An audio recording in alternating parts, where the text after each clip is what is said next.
What's up, everybody? Monster Master Godzilla here, and today's a special review for you guys.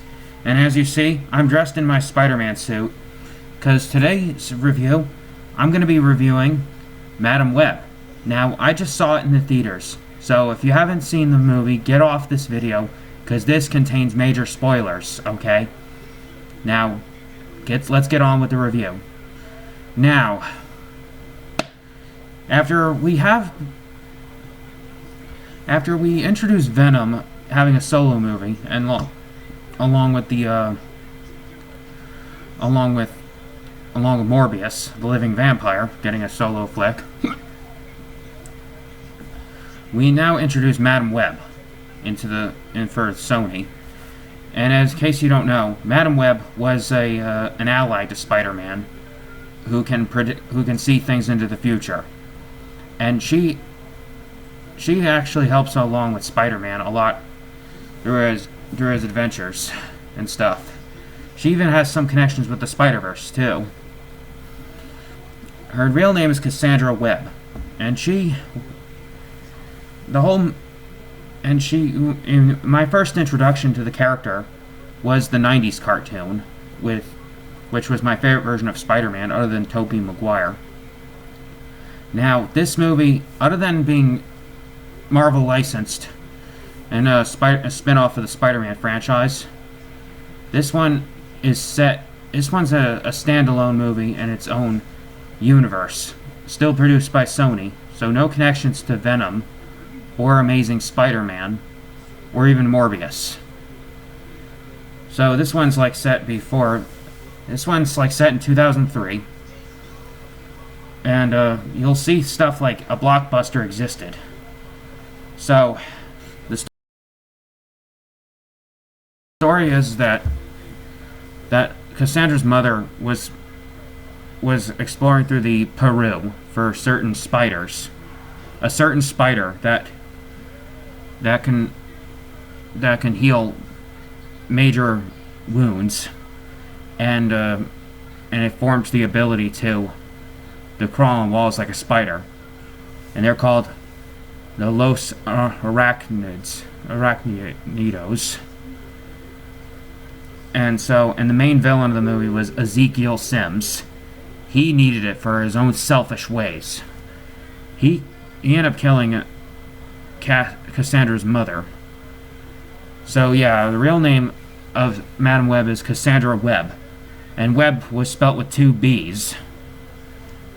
And so yeah, her real name is almost the same as her alter ego. Not only did we introduce Madam Web into the franchise, we also introduced 3 other Spider Women, named Maddie Franklin, who is the 3rd Spider Woman, Julia Carpenter, who's really the second Spider Woman, and Anya Corazon, who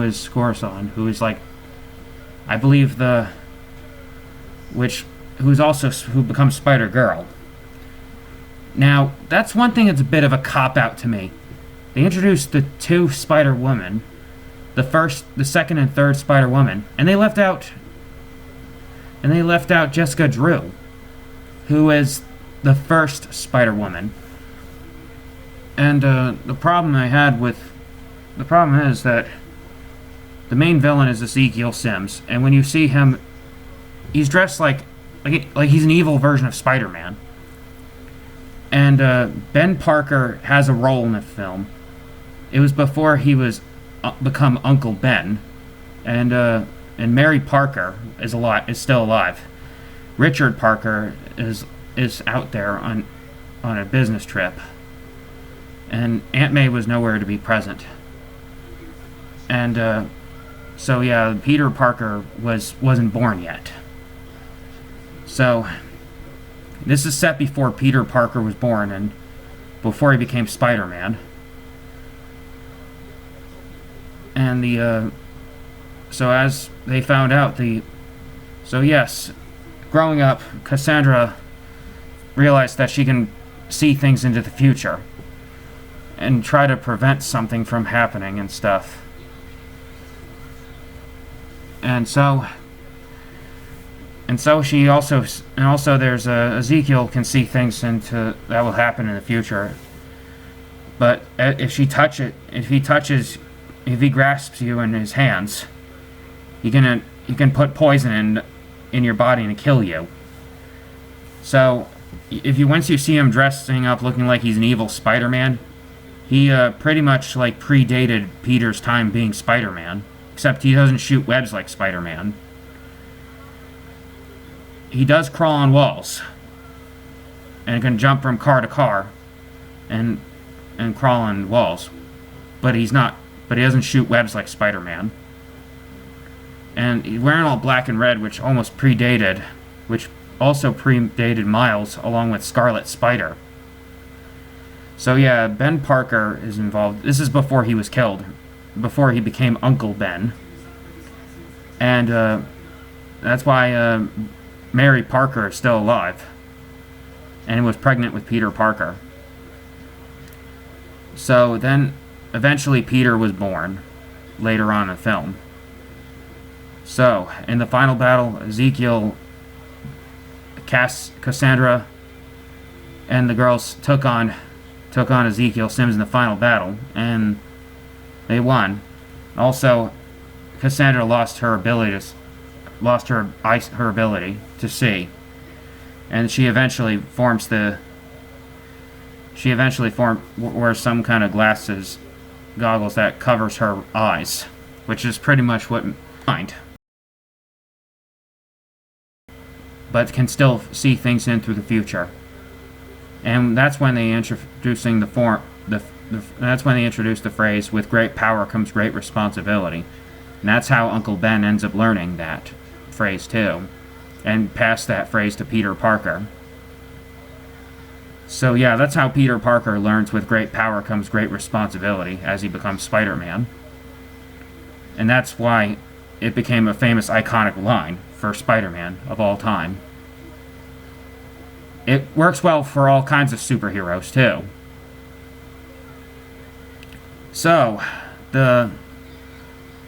what I thought about it is that, and also my problem with the Spider-Women, I wish they could have shown more of the Spider-Women as the Spider-Women. But it was all seen as visions in the future, and they'll eventually come, which I believe they're trying to establish them in the future. And when you go see it, there will be no post-credit scenes whatsoever. So my thoughts on this whole movie, it was decent. They could have messed it up, the storyline of Cassandra Webb in a most horrible way. But they did a good job. And the girls who played the Spider-Women all did a great job, especially Sydney Sweeney, who played Julia Carpenter. Now, she is gorgeous. Amazing. Like, she truly pulled off Julia Carpenter really well. The other girls, too. And in case you don't know who Maddie Franklin is, she is J. Jonah Jameson's niece. And, so that's all I have to say, folks. Would I recommend this one? If you're a hardcore Spider-Man fan, you definitely might as well watch it. But if you're a casual movie goer, you probably would either love it or hate it. So, as always, stay tuned for more content. And as always, stay awesome, my Monster Masters, and I'll catch you later. Bye!